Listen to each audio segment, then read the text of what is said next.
I guess you guys wonder why we dressed like this today. Today is our 43rd independence for our country called the Bahamas. So, just want to thank God for allowing us to become an independent nation and also still standing, because we see like in Britain and everything that's going on, people pulling from the union and this, that, and next, whatever. It isn't hard to, I mean, it isn't easy to separate yourself from a umbrella, to separate yourself from a covering. And of course, Liberia knows that because being one of the oldest nations around with independence, you guys know the struggle, as well as you guys know that need help.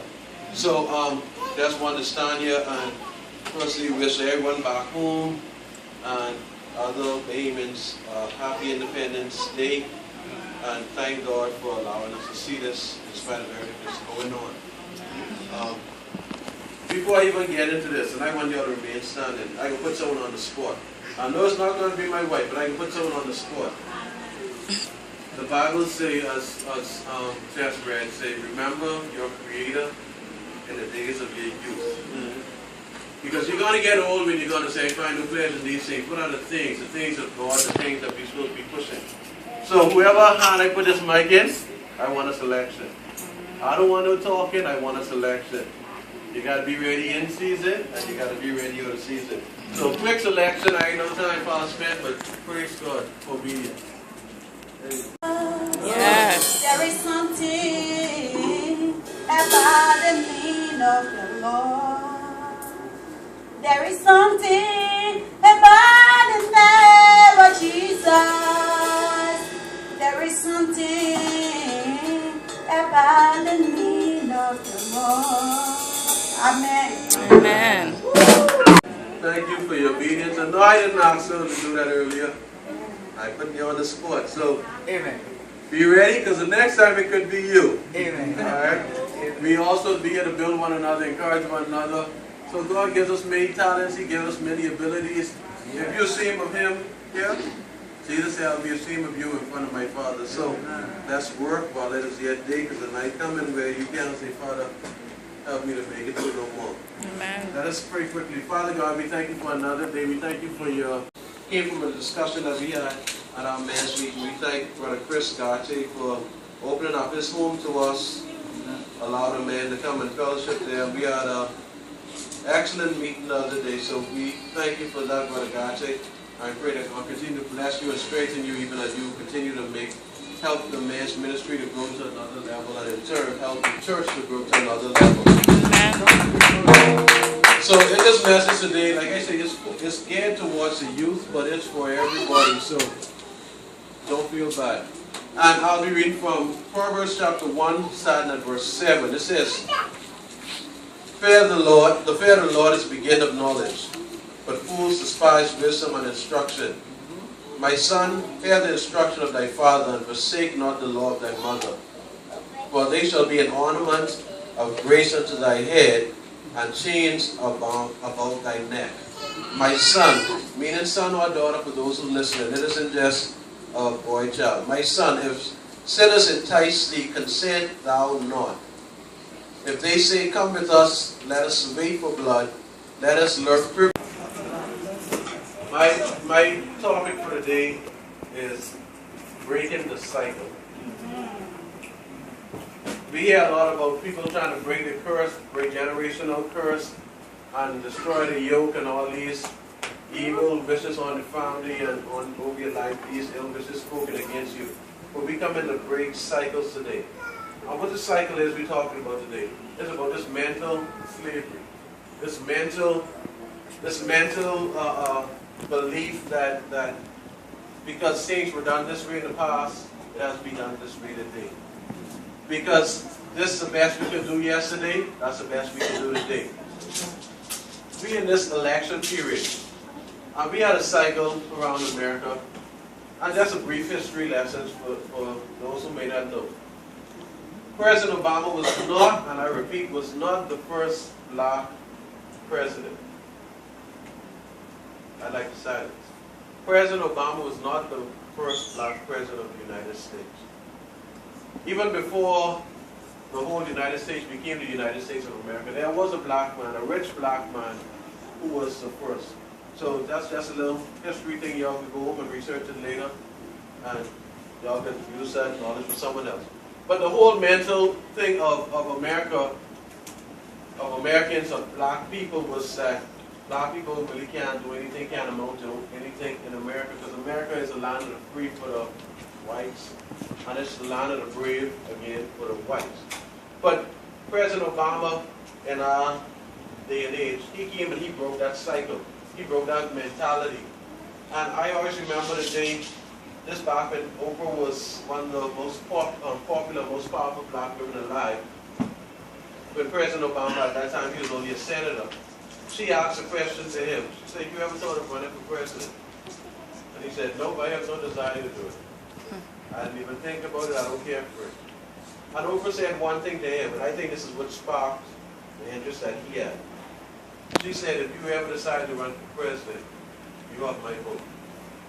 Remember we spoke about this whole black crowd syndrome.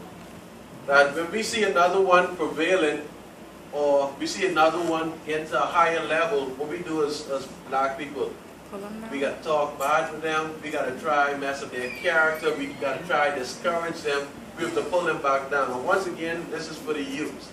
And I come in towards myself, I'm just trying to lay a foundation right now. As black people, we don't know how to lift one another. Remember Pastor Naylor, he came and he encouraged us to do a 15-day of prayer. And I know a lot of people forgot about it. But just by show of hands, and I don't want to embarrass anyone, has anyone been praying consistently? Thank you, Brother Francis. See, part of the reason why we can't get anywhere because we can't gel together.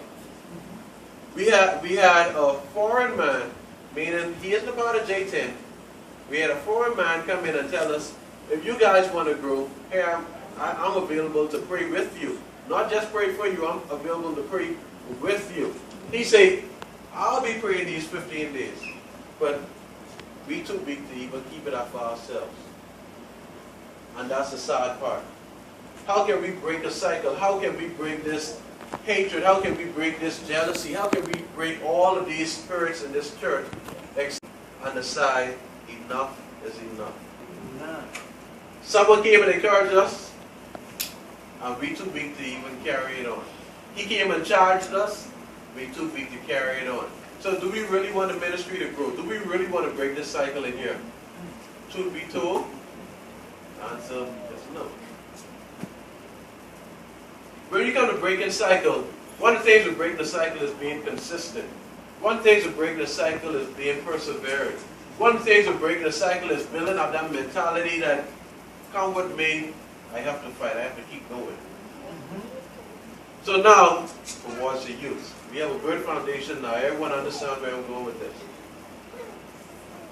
I witnessed a lot of Africans come all the way from Liberia, some as refugees, some come as Beyonce, whatever the case is.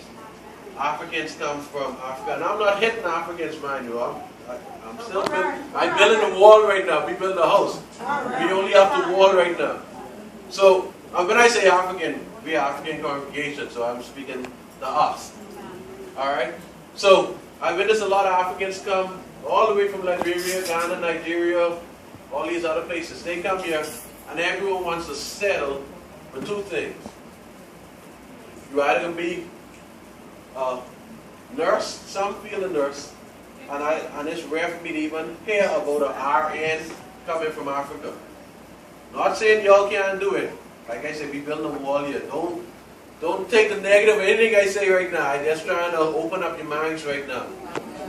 How many Africans come over here and say they're going to push to be an RN?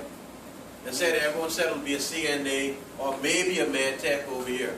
But how many Africans say, okay, time for me to take this up a notch? See, we fail to realize that if we push ourselves just a little bit more, now you go from making $30,000, all you need is RN paper. And now you jump over $60,000, $70,000, and you don't have to worry about working all this overtime no more. Your bills met.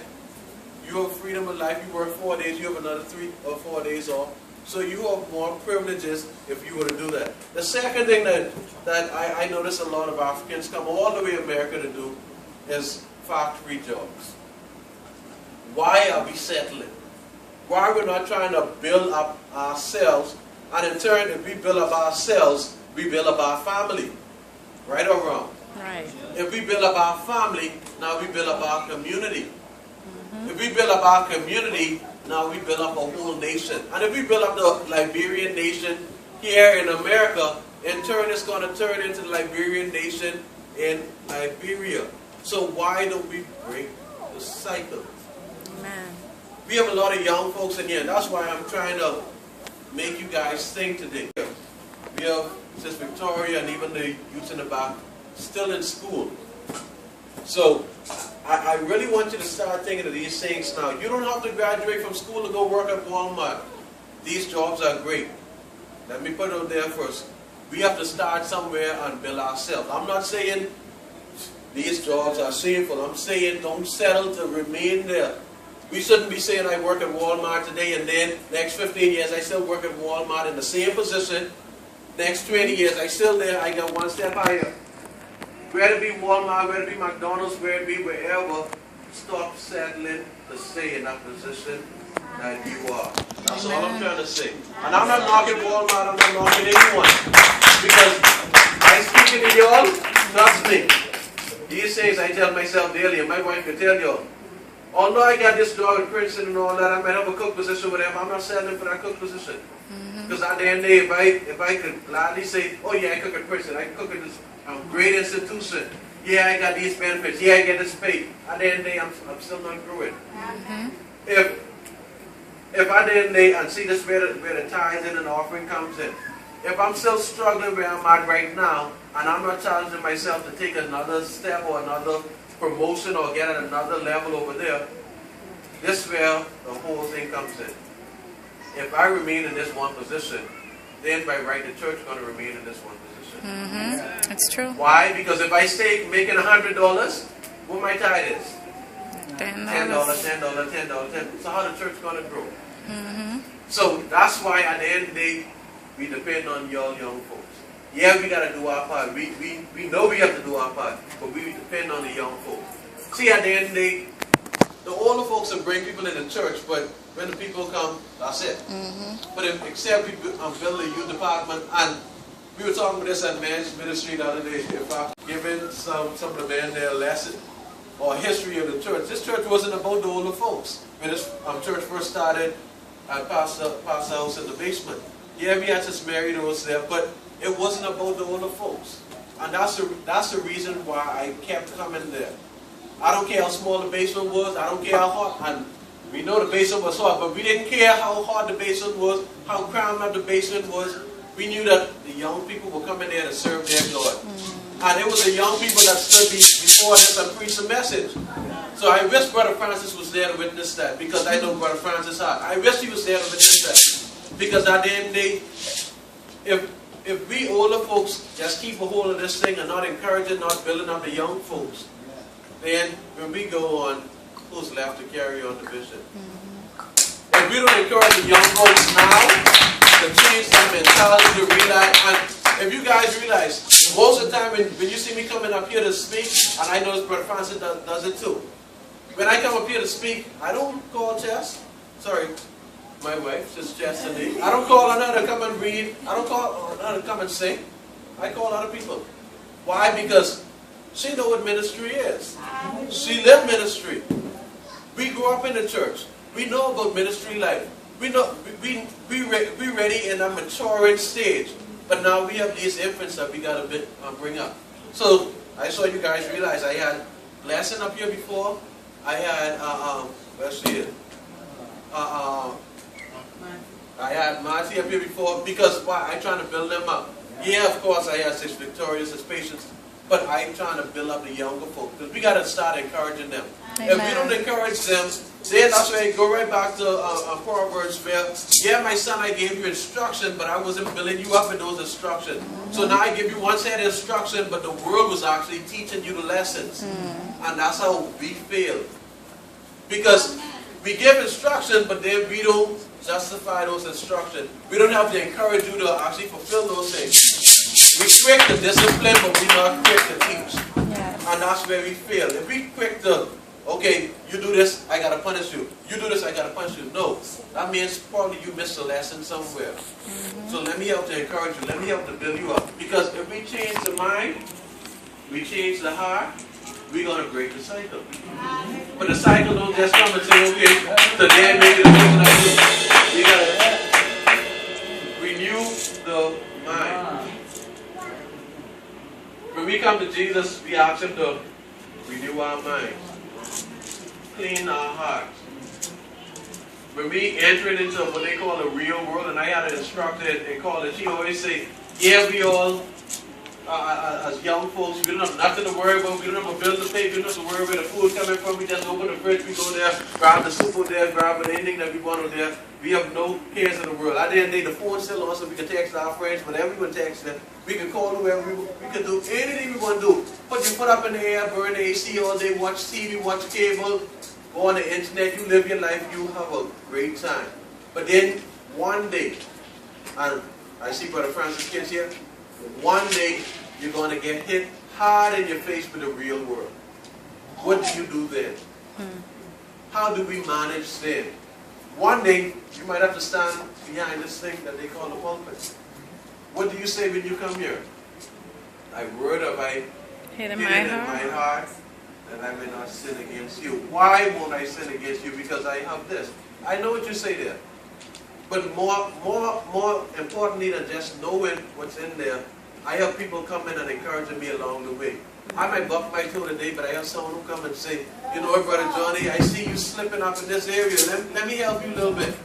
So why? They want to help to break that cycle. By breaking that cycle, they better in me, they better in my family, because whatever decision I make today is going to affect my family directly. Whatever decision I make today after affect my family directly, once again, it comes to the church, because we all one community in here. So it's going to affect this church. So if I'm not building my family, or firstly, if I'm not building myself, how can I be building my family? If I'm not building my family, how can I be building the church? If I'm not building the church, how can I be building the community? We in this establishing community now. Remember Pastor say, yeah, the person who died, whatever, they might not be a direct member of this church, but if they're in the area, we have to show some love. It doesn't just stop with JTM members. We have to reach out to those people. Because believe it or not, these microphones and speakers, they project in the sound. And we sitting in here, but I can almost guarantee, you go knock on the door upstairs, they can hear what's being said. So they might not be in here physically, but they can hear what's going on in here. So we being examined even by those who aren't even sitting in here, listening to what we say indirectly, or watching us as we speak, but they're there listening. So if we don't affect change in the community, then how are we going to bring change in this black America, where we see all this violence happening, where we see all the police killing all the black men, and we sit and complain, but are we bettering ourselves, to better our family, to better the church, to better the community? No. We need to break the cycle. Amen. Break the cycle. See, we keep coming around in circles. We start here, we make a change a little bit, then we go back on this side, then we come back, and then we end up right back where we started. But when we fully trust in God, when we fully live in according to God's word, we should be moving forward. No time to go back.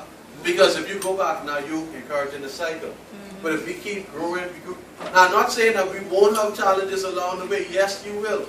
Yes, you will have problem with a subject in school. Yeah, biology might not be that great for you, but you can get help along the way. So if I'm good in biology and you say, you know what, I working hard, all these other stuff, I okay with it, but this one class hurt me.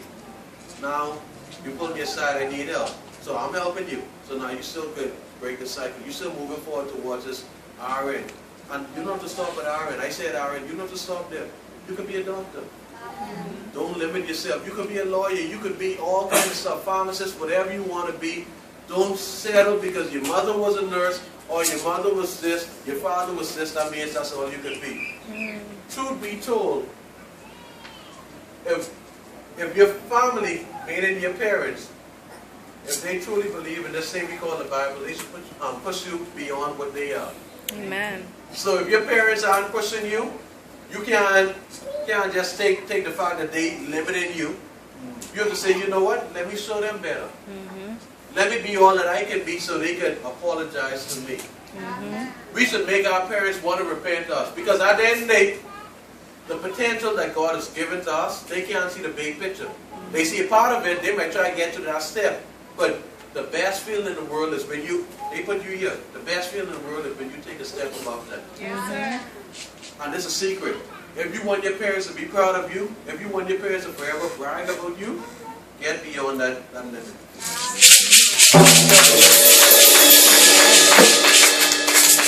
If we watch how people are in the world, and I keep this message practical because, yeah, the Bible is great, but I will make sure everyone understands everything I'm saying.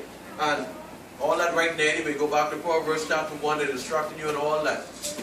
So, the best feeling in the world, like I say, for a parent, is when their child exceeds their expectation. They don't just settle because, okay, my friend's doing this, my older brother did this, my sister did this, so now I'm here. No, I need to take it up a notch. I need to try and help boost the family rating just a little bit more. See, at the end of the day, if people look at your family and they say, okay, yeah, that's a host of this, that's a host of that. But how are you unique to that house? What you bring into the table? If everyone just sitting here doing the same thing, then my family isn't really that special. Yeah, they might be, okay, that's a great profession. Yeah, but what you doing to take that a step further? How are you bringing up another family to even do the same thing? Or you just keep it right there? Are we helping one another? Are we uniting with one another? Or are we just keeping the same cycle of sin? We keeping the same $100 paycheck. We keeping the same $10 put aside. Are we bettering ourselves so we can better the community? Or the cycle will never be broken. If we push one another, if we encourage one another and start with ourselves, because it's hard to encourage someone else when yourself is hurt. So we got to realize that we have potential too. Because, and that's part of the answer to the question earlier with Brother Francis. Part of the problem is we can't see things ourselves, so it's hard for us to tell someone else. If we experience the true Jesus that we serve, the true God that we serve, if we have that real experience, that real encounter with Him, you can witness to anybody. Whether that person be the atheist, whether that person be a Muslim or Rastafarian, because at the end of the day, you're just telling the experience. How do they overcome? By the word of testimony and by the blood of the Lamb. So when you have that experience, when you have that encounter, when you have that personal relationship, now I have something to share. So I might not be the best theologian around here quoting every scripture in this Bible, but I can tell you my life. I can tell you where God brought me from. So I don't ever have to, truth be told, when you witness, you never have to go to this Bible. Because what I said earlier, that word have I hidden where? My heart. So I don't have to pull this up, quote this scripture, quote that scripture. All I got is all I did. All I had to do is cry one time. What Psalmist David said, Lord, when I cry with my voice, hear me. Don't turn your ears away from me. And then he came right back and said, Lord, when I cried, you answered me and you delivered me from the evil one. So at the end of the day, all it is, that's the way we break cycle. That's how we break down the scientists' methodology and all their mentalities and all their ologies. Because at the end of the day, we talk about experience now. And the funny thing is, a lot of those scientists, they experiencing these manifestations. So now they are witness to other scientists. So that's how you have this Christian Scientology now. It isn't just a regular world Scientology. You're Christian scientists now because they had this experience. So now they don't care what the world of science tell them. Yeah, they might say there's a Big Bang theory or whatever, but they say, you know what, I know more than just this Big Bang. I can tell you about someone that I met at the well. Like the woman said, run, come see a man. So now I can tell you about this man that I met. So now I don't believe in this bang, whatever y'all talking about on this side. But I know the Creator that I serve. I know that my God is a real fighting feeling. Amen. Why? Because I decide in my heart that I'm going to break this cycle. I decide in my heart that this mentality that I had growing on, even while I was a child, yeah, because everything was growing good, so now I had no struggles. My parents always provided for me. They always did that next, so I had no real struggles for myself. But when I became a man, All this childish things had to go on the side. Because now I hit the real world. Now I realize that, hey, the CNA paycheck that I get, and I'm so happy with, that I was getting this $300 or whatever, now this just ain't cutting it no more. Why? Because I want a cable. So now for me to pay a cable bill, now I have to get an extra $20, and for us, our cable bill is $170. So now if I realize I got to make that, so now I need another $200 on my paycheck. So the CNA ain't going to cut it. We have big dreams for ourselves, but it's a whole process to get there. In order to get to that big dream that you want, in order to get to that big house that you want, the fancy cars that you want, you have to bring this small dream mentality, and you have to bring this small moving mentality. If you want to get the Mercedes-Benz, you can't make $300. Why? Because just payment alone for that Mercedes, you'll be paying about $500 just to finance that car. So that's that reality that you have that far-fetched. So now if you want to break the cycle and say, you know what, my goal is to have this Mercedes-Benz. Okay, I might be getting this $300 now, but if I put myself in school, I'm a CNA today. And you know, tomorrow, let me get certified. I can be a bad tech tomorrow. You know what, let me get certified again after that. I can be LPN on the day after that. So now I move from this $300 now up to about $800. But you know what? Let me move from that. I still want more for myself. Because at the end of the day, this is the furthest my family ever made it. And I want better for my family, so I got to take that initiative. So, you know, let me get my RN degree. And you know what, I'm not even going to stop that because why? I know my children watching me. So I can show them the best out of me first so they can realize that they can go beyond that. So you know what? Let me go become a doctor one time. And let me not just stop there because at the end of the day,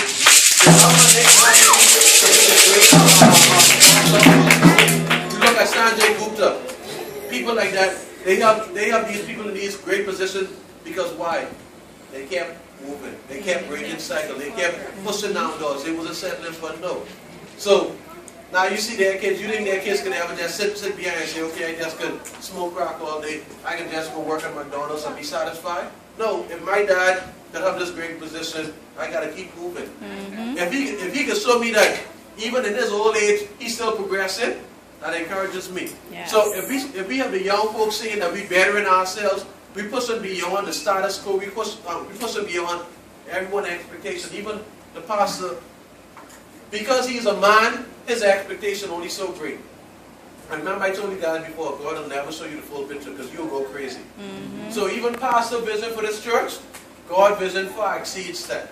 So when pastor see us working, we encourage pastor.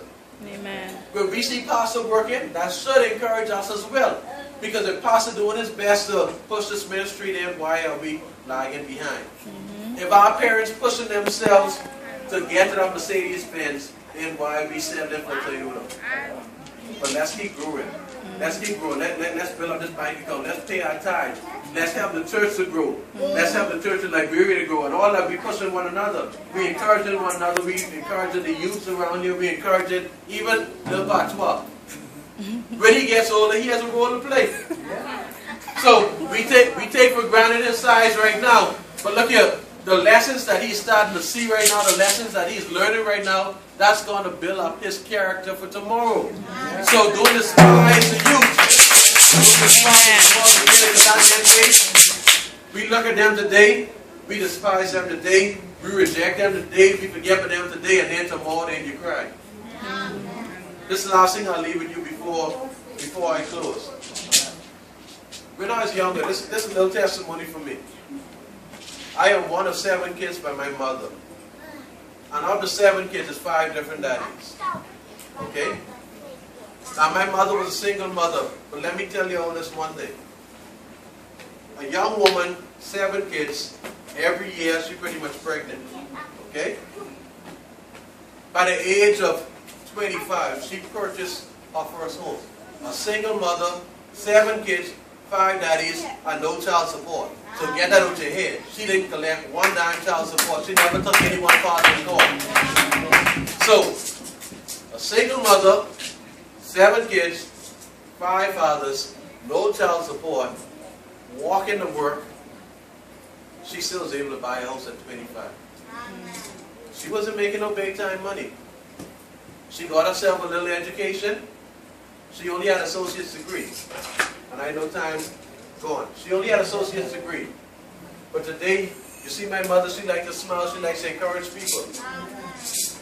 In spite of doing all that at a young age, she always made up this mind that when my kids get older, I'm going to get my degrees. I'm going to further my education. So she got a bachelor's degree. Then she got a master's degree. She's retired, but she has a master's degree. A single mother, 7 kids, 5 fathers, home at 25. And I drive this because I want you all to appreciate this. Me, I'm 31 right now. But here it was a single mother, 7 kids, 5 baby daddies, no child support, purchase a home at 25. What's your excuse? If she can do it, what's the excuse? And the reason why I put this in your head now, because you have a head start. You can jumpstart all this right now. Because of her testimony, that should give you something to challenge yourself to get to. Amen. Because of her testimony, you should realize that if she can do it, I can do it. God gives us some principles in here. She didn't follow the principles to the T, no. But she stayed dedicated to the course that she was on because she realized this isn't where the road starts for her. So when people told her no, okay, thank you. But look at me now. When they tell me no again, okay, thank you. Your kids ain't gonna ever amount to nothing. Okay, thank you. So now the same people who say the kids that will never amount to nothing because you have a mother who just is sleeping around and doing all this. And the same kids that the church was calling on to help build the church. See, the stone that the builders rejected. God is no respecter of person. That's right. So now, the same kids who you say, you know what, you can never do nothing, you can never be nothing, and your mother this and your mother that. Oh, Johnny, I beg you. Why are you begging me? You're begging the wrong person. But see, at the end of the day, as long as Christ living, as long as we got bread in our bodies, His word can't return them void. He said, I put my word and everything within me, I put that above me. Yes. Even above my power. That's why He said, can't return them void. So you can call me a liar all you want, but at the end of the day, in due season, if you think not, You shall reap. if you decide to break the cycle, if you decide not to settle, you got to reap that harvest. Amen. And I can promise you that Mercedes-Benz could be in the driveway. That's not